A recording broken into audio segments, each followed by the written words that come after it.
Namasté les divins, les divines. J'espère que vous allez bien et nous nous retrouvons pour le nouvel horoscope de la semaine du 5 avril. Donc, j'espère que tout s'est bien passé pour chacune et chacun d'entre vous. Encore, toujours, mille merci pour vos commentaires qui ont été beaucoup plus nombreux cette semaine et en général de très bons commentaires. Bienvenue aux nouveaux abonnés, pardon, c'est l'émotion, toujours un peu plus chaque semaine, donc ça fait toujours plaisir. Nouveauté, désormais, chaque vidéo vous permet d'être sous-titré, je l'ai dit, en français évidemment, en anglais, en espagnol et en portugais. Donc il y a un petit sigle en bas de la vidéo à droite où vous pouvez justement mettre les sous-titres. Donc si vous avez des amis à l'international, n'hésitez pas à leur communiquer la vidéo de leur signe.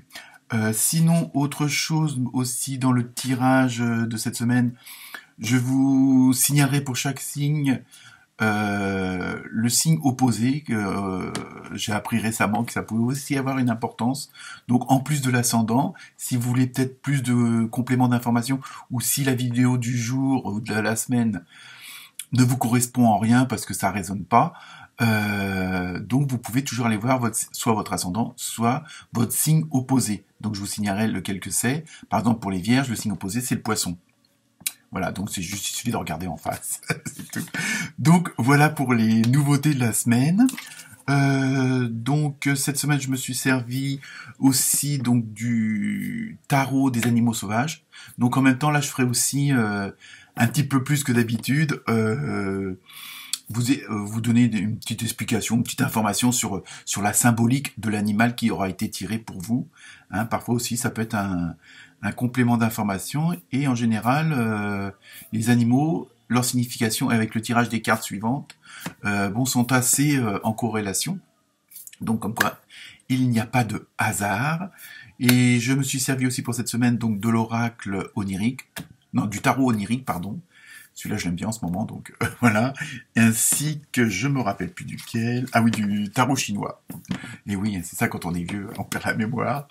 Donc voilà, écoutez, c'était tout pour cette semaine. Ah oui aussi, comme quoi. Si vous voulez que j'aborde certains sujets, alors pas forcément le travail, amour, santé comme on peut le faire traditionnellement, mais des sujets d'actualité, vous voyez ce que je veux dire, ou autres. Et que ça soit les dragons, des trucs comme ça. À ce moment-là, je ferai un petit tirage de cartes spécial sur ce sujet-là, voir ce qu'on nous transmet comme information de l'au-delà, quoi, de là-haut, de l'univers. Donc voilà, cette fois-ci, ça y est, c'est terminé. Donc je vous souhaite une bonne semaine, un bon horoscope, et comme d'habitude, ne prenez que ce qui résonne. Voilà. Namasté.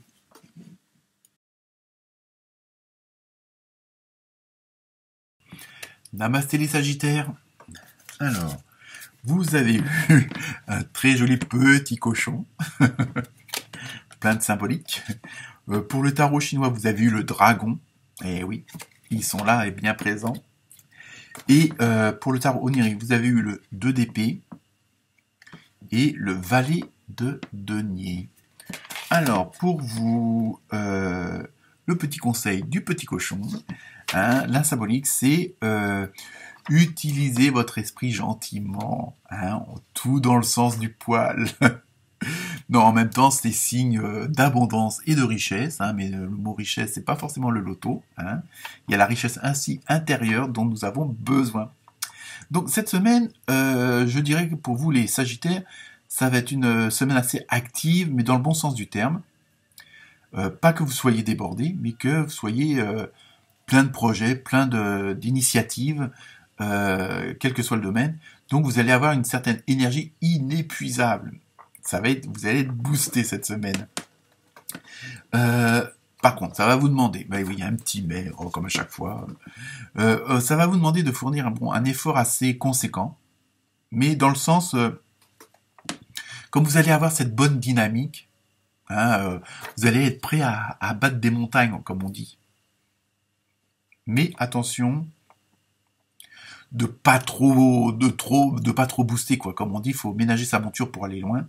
Donc, il faut il y a du boulot, hein, je veux dire, bon, quel que soit le domaine, hein, que ce soit, ça peut être, bon, rechercher un appartement, rechercher des idées pour les vacances, un nouveau dossier en cours pour le boulot, ou de nouvelles responsabilités au boulot, donc qui vont augmenter la charge de travail. Bon, les nouveaux, comment dire, une nouvelle organisation professionnelle, hein, vu les circonstances. Donc voilà. Mais voilà, vous allez avoir quand même de quoi faire. Mais c'est pour la bonne cause, hein, et en même temps, c'est quelque chose que vous allez faire quand même. C'est pas à contre-cœur, c'est ça que je veux surtout dire, même si c'est assez, ça peut être faramineux pour certains ou certaines d'entre vous, mais bon, ce n'est pas insurmontable, ça c'est sûr. Mais voilà, il faut que, à la rigueur, faut aussi vous y mettre. Il y a ce côté-là aussi, c'est pas le tout de. Je pense que vous avez peut-être laissé traîner certaines choses, hein, après à vous de voir. Hein. Hein, on a laissé en dessous le dossier le plus compliqué ou le plus emmerdant, mais bon, voilà. Donc, en même temps, donc vous allez avoir pas mal de boulot. Euh, Essayez de ménager vos efforts, que ça soit pas style de 8 heures à midi intense, et puis que l'après-midi, vous fassiez presque rien parce que vous êtes trop fatigué du matin, entre guillemets. Hein, c'est à vous aussi, voilà, de gérer. C'est pour ça, comme on dit, faire un très gros effort de travail, mais de façon qu'il puisse être cet effort constant, hein, et de la même intensité, afin que dans la dynamique, ça reste toujours la même, hein, qu'il n'y ait pas tout d'un coup une faiblesse, et puis que bon, qui à la rigueur viendrait foutre en l'air tous les autres efforts, parce que bon, c'est pour ça qu'on vous dit de pas aller trop haut non plus, hein, symboliquement, et en même temps, alors c'est pas de freiner votre ardeur, mais c'est parce que ça pourrait éviter que vous passiez à côté d'une chose auquel vous n'aviez pas pensé, auquel vous n'avez pas fait attention. Hein. Et je pense que c'est surtout prendre aussi en même temps, bon, même s'il y a une surcharge de travail, hein, quel que soit le domaine, comme je dis, mais en même temps, il y a il y a une nouvelle chose, il y a quelque chose de nouveau qui arrive, une nouvelle idée. Hein, peut-être quelque chose que vous n'aviez pas pensé, ou un fameux dossier que vous aviez oublié, puis tout d'un coup, c'est ça qui va dire, bah oui, mais si j'avais commencé par celui-là, je pourrais mieux avancer. Donc, hein, ou bon, je sais pas, dans l'idée de la recherche d'un appartement, ah bah oui, tiens, j'aurais peut-être dû peut-être me renseigner à ce niveau-là, ou commencer à chercher avec telle condition, afin de mieux trouver ce que je veux. Donc là, voilà, on vous demande aussi, on vous suggère, hein, rien n'est imposé, de vous concentrer sur, il y a une nouvelle idée, il y a un nouveau truc ou un dossier qui va vous demander peut-être plus d'attention qu'un autre, hein, il y a ça aussi. Et après, faut faire vos priorités. Hein. Dans les priorités, il y a toujours des priorités. Et parce que bon, il y a quelque chose auquel vous n'avez pas pensé, qui va s'amener comme ça, peut-être comme un cheveu sur la soupe.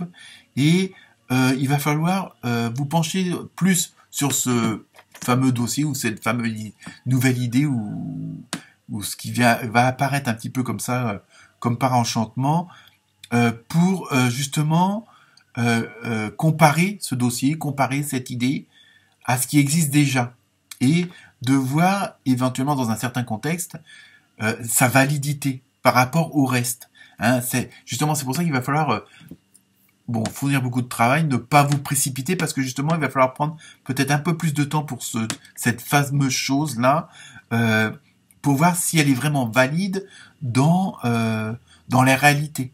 Hein, sur le plan matériel, sur le plan financier, est-ce que c'est faisable? Hein, donc voilà, et on va vous demander de prendre un petit peu plus de temps. C'est pour ça que votre effort, faut qu'il soit constant, pour que vous soyez toujours dans la même dynamique et qu'il n'y ait pas que cette nouvelle idée, ce nouveau dossier arrive à un moment où vous êtes, vous avez plus l'énergie qu'il faut.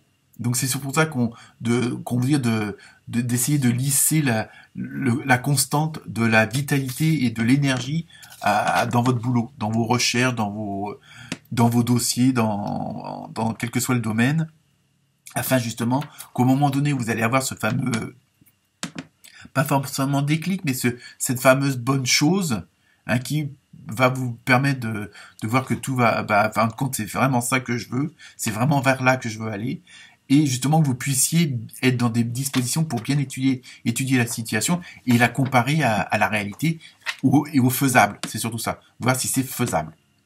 Donc, bon courage les Sagittaires. Namasté. Juste un petit rajout, j'ai oublié de vous dire, comme annoncé dans l'intro, que votre signe opposé, hein, c'est les Gémeaux. Donc vous pouvez aussi aller voir, en plus de votre ascendant, l'horoscope des Gémeaux, qui peut, si cette vidéo ne vous a pas parlé, vous donner peut-être un complément d'information ou de nouvelles informations. Voilà, cette fois-ci, c'est la bonne. Namasté.